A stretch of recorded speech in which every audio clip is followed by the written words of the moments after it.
है। और मैं आपको विश्वास दिला के जा रहा हूँ और विश्वास के साथ कह के जा रहा हूँ, 26 सालों में ईमानदारी से करा हूँ, माता जी के स्थान पे खड़ा होकर। मेरे को कभी ऐसा नहीं लगा कोई मेरा नेता मंत्री से कम है, मेरा नेता एमएलए से कम है। बहुत एमएलए मंत्री घूमते हैं, हम किसी से डरने वाले नहीं है।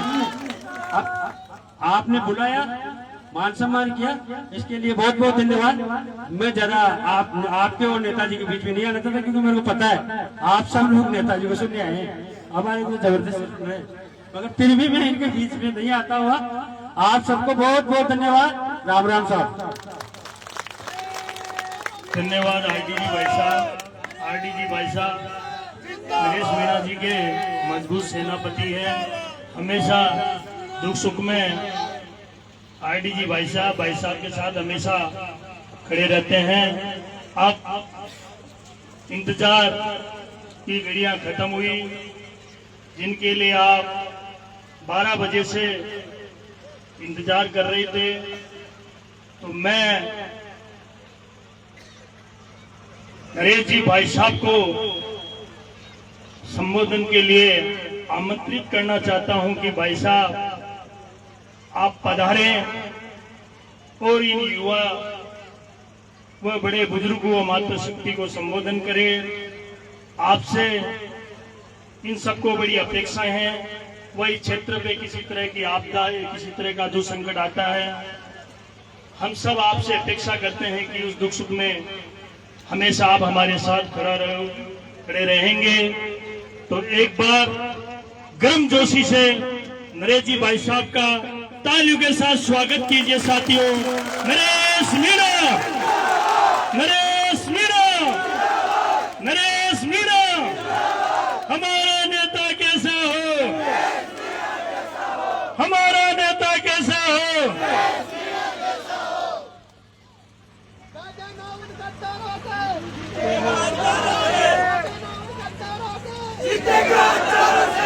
राम राम साहब। बमनावतों के ढाणे के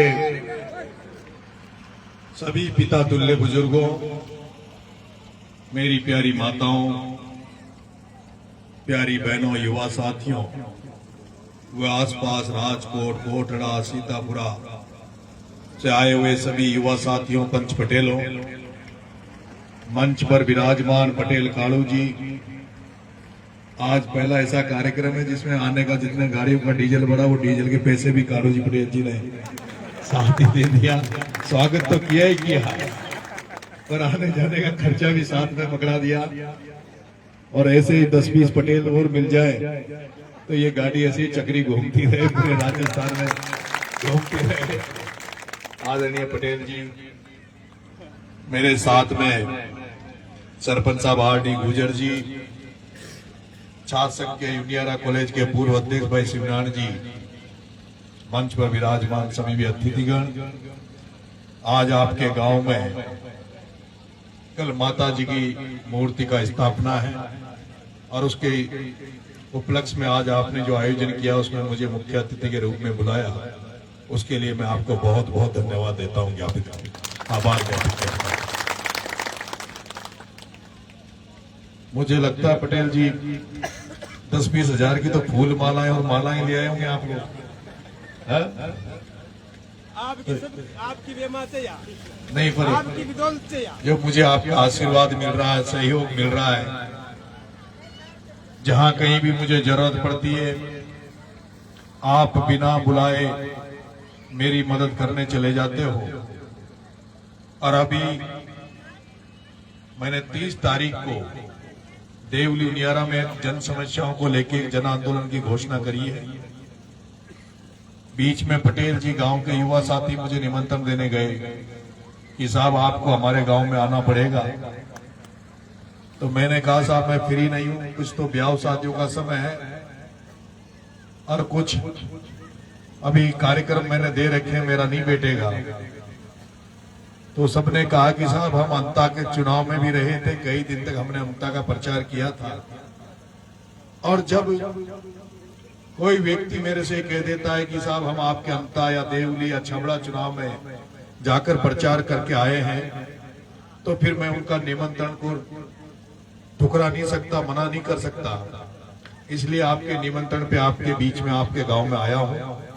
लेकिन साथ में मैं भी अपनी तरफ से एक निमंत्रण पत्र आपके लिए लाया हूं कि 30 तारीख को जो आपके बगल में कोटड़ी मोड़ चौराया है सोप थाने में, वहां पर मैं देवली उनियारा विधानसभा और टोंक जिले की किसानों की समस्याओं को लेकर एक आंदोलन करने जा रहा हूं। उसमें आज ही आपको पीले चावल बांट रहा हूं, आपको निमंत्रण देके जा रहा हूं। सीतापुरा, गोटड़ा, राजकोट, जितने भी आसपास के युवा साथी पंचकटेल आए हैं, माता बहनों को अभी नहीं, माता बहनों को कभी एक स्पेशल आंदोलन करेंगे जिसमें बुलाएंगे।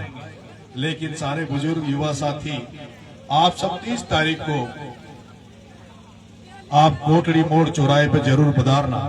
पधारोगे, आओगे? हाथ खड़े करके बताओ कितने लोग आओगे?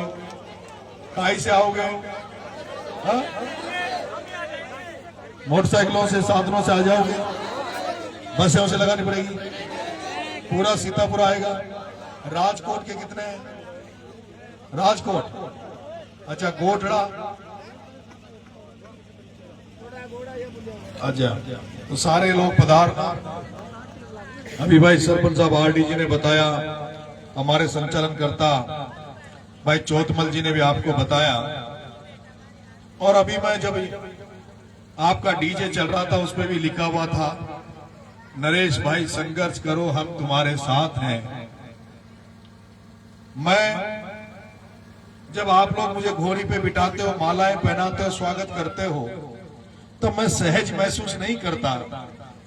ऐसे नेता तो हर गली में, हर चौराहे पे नीर लगा के मिल जाएंगे, जिनको शौक रहता है घोड़ी पे बैठने का, जिनको शौक रहता है चुनाव लड़के वोट लेके और अपने घर भरने का, जेब भरने का। मैं ऐसा नेता नहीं बनना चाहता जो केवल वोटों के टाइम पे आए, क्योंकि अभी मैं हिंडोली में खड़ा हूं और